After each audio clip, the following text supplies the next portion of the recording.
अनिल को बचपन से बाबा, जोगियों और जंतर मंतर पर बड़ा भरोसा था। उसे कोई कुछ भी जादू टोना बता दे, कुछ भी कह दे, वो तुरंत मान लेता था।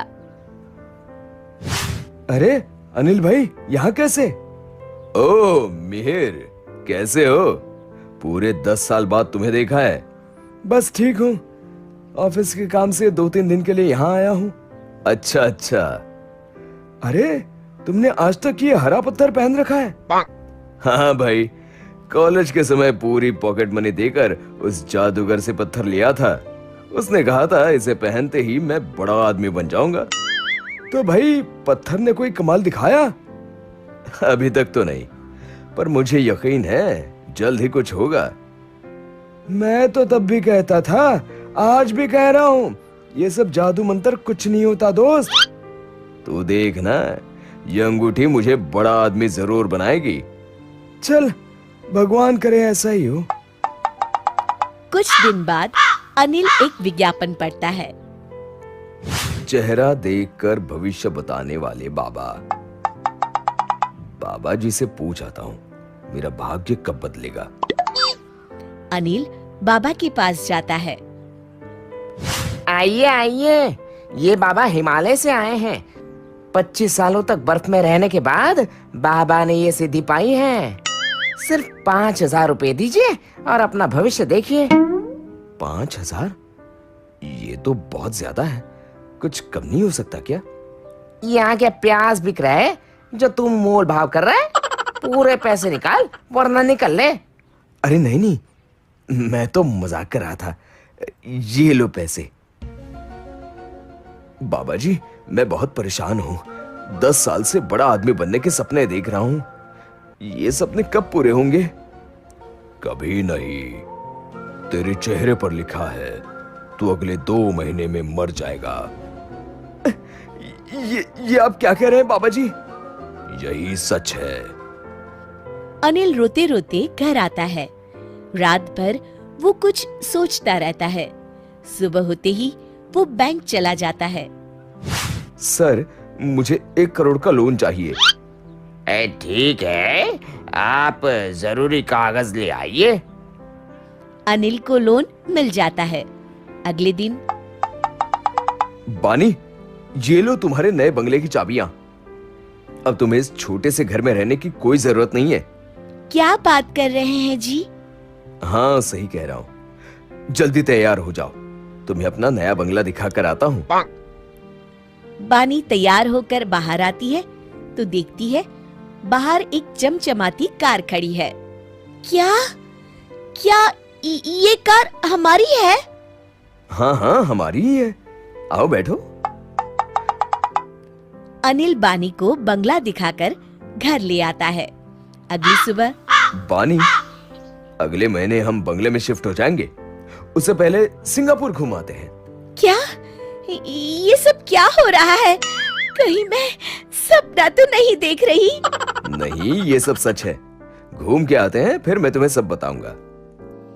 कुछ दिन बाद सिंगापुर से लौटते समय, ए जी, अब तो बताइए, इतने पैसे आपके पास कहाँ से आए? देखो, तुम घबराना मत, मेरी बात ध्यान से सुनो। बोलिए। अब मेरी जिंदगी बस 1 महीने की और है। हाय, मैं मर गई। नहीं नहीं, तुम नहीं, मैं मरने वाला हूँ। अब चुप होकर मेरी बात सुनो। बोलिए। मैंने 1 करोड़ का लोन लेकर तुम्हारे लिए गाड़ी और बंगला लिया है। तुम्हें सिंगापुर भी घुमा दिया। मैं मर गया तो लोन नहीं चुकाना पड़ेगा। मैं तो जा रहा हूं, पर मैंने तुम्हारे ऐशो आराम की व्यवस्था कर दी है। पर आप क्यों मर रहे हो? मुझे एक बहुत बड़े बाबा जी ने बताया है कि मैं मरने वाला हूँ। अच्छा, जाने से पहले अगर मेरे सोने की कंगन। मैं मर रहा हूँ, तुम्हें अपने गहनों की पड़ी है? देखो जी, आप तो मर जाओगे, मुझे तो जीना पड़ेगा ना। इसी सोसाइटी में सबके साथ बिना कंगन पहने रहना।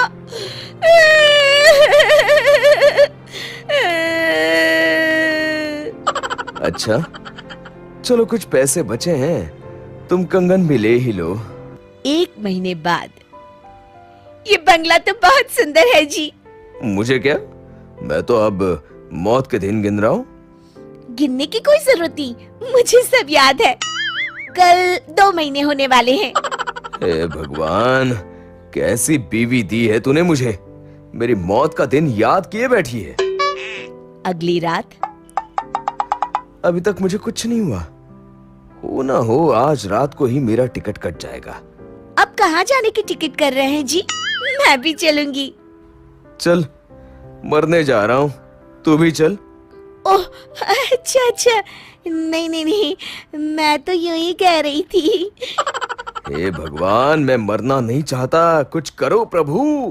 मेरे कंगन वापस मत लेना, बाकी इनकी प्रार्थना सुन लो भगवान। अगली सुबह मियाँ बीवी खुशी से नाचने लगते हैं। तभी फोन की घंटी बजती है। जी, हम लेना देना बैंक से बोल रहे हैं।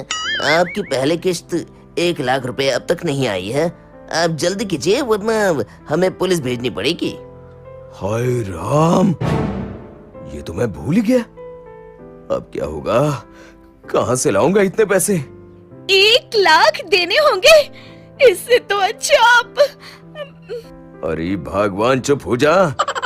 मैं आज ही एक गाड़ी, बंगला, गहने बेचकर सारा का सारा लोन चुकाता हूँ और उस बाबा को हिमालय वापस पहुंचाता हूँ। कितने सालों से इन बाबाओं ने मुझे मूर्ख बना रखा है। आज समझ आया, ये सब फालतू की बातें हैं। सच कहते हैं, जान बची तो लाखों पाए। आपकी जान बच गई, पर मेरे कंगन तो चले गए ना। हाय मेरे कंगन। शिक्षा। मेहनत का कोई विकल्प नहीं होता।